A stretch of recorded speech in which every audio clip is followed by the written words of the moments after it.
দেও পুৰাণৰ সৃষ্টি হোৱা হৰিচন্দ্ৰ উপাখ্যানৰ 4টা পদ গালে তাতোতকৈও ডাঙৰ কথা মহাপুৰুষ জীৱনৰ যেনেকৈ কৃষ্ণৰ জীৱনৰ লগৰীয়া গীতাখন সকলোকে গীতাৰ সমাধান দিয়ে। মহাপুৰুষ শ্ৰীমন্ত শংকৰদেৱৰ আটাইতকৈ হাত পুথিখনৰ নামটো কি বাৰু? মহাপুৰুষ শংকৰদেৱৰ হাত পুথিখনৰ নাম কি জানানে? কীৰ্তন। অসমীয়া মানুহে তাৰ গৰ্বিত হৈ ক'ত থয়? ধোঁৱা চাঙত হৃদয়ত থবলৈ আজিও নিশিকিলে। সকাম পাতিলে থাপনা পাতিবলৈ উলিয়াই আনে, কিন্তু মই ভাবোঁ কীৰ্তনক হৃদয়ত স্থাপন কৰিবলৈ শিকিব লাগিব সঁচা অৰ্থত। সেই কীৰ্তনত চাওকচোন, প্ৰথমে কি কৈছে? কৃষ্ণৰূপে প্ৰকৃত ভল্যায় অৱতাৰ, যে কৃষ্ণক তোমালোকে উপাস্য দেৱতা বুলি সদায় সেৱা পূজা কৰিছা। কৃষ্ণক কোনে অৱদান দিলে? দৈৱকীয়ে বসুদেৱৰ নাম নাই লোৱা তাত। সেই সময়ত পুৰুষ প্ৰধান এখন দেশত উদ্ধবাহু কৰি শংকৰদেৱে ঘোষণা কৰিছে কৃষ্ণৰূপে দৈৱকীত ভল্যায় অৱতাৰ। শংকৰদেৱ কি ভগৱান শ্ৰীকৃষ্ণৰ অৱতাৰৰ মূলতে দাবীদাৰ কৰিছে দৈৱকী।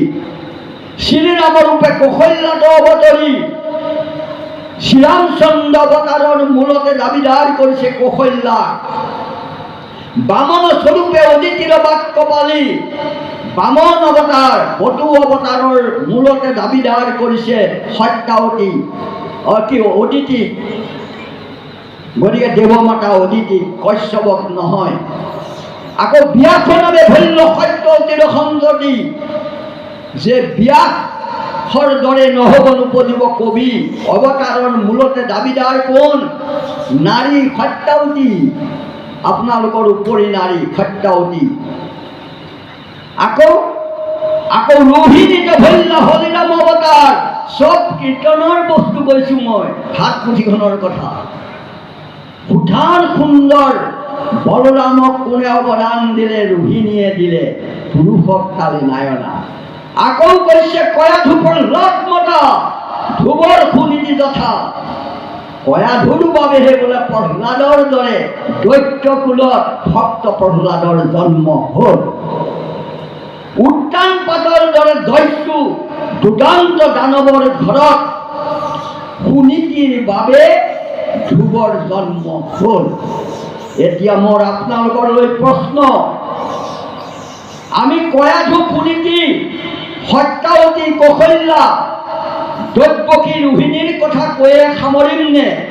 আমাৰ মাজতো জনক জননী এনেকুৱা আমি সাধনাৰে আগবাঢ়িম যে আমি এইখন দেশলৈ ধূপ প্ৰহ্লাদৰ দৰে সন্তান প্ৰসৱ কৰি উপহাৰ দিম। সেয়া আপোনালোকৰ সাধনাৰে কৰিব পাৰিব। মাতৃসকলৰ সাধনাৰে ইয়ালৈ দেৱশিশু আহে, মাতৃসকলৰ সাধনাৰে ইয়ালৈ বেনৰ দৰে দৈত্যু আহে। সেইকাৰণে মাতৃসকল সাৱধান হ'ব, আপোনালোকৰ সাধনাৰে ইয়ালৈ ধ্ৰুৱ প্ৰহ্লাদৰ দৰে সন্তান আগবঢ়াই আনক।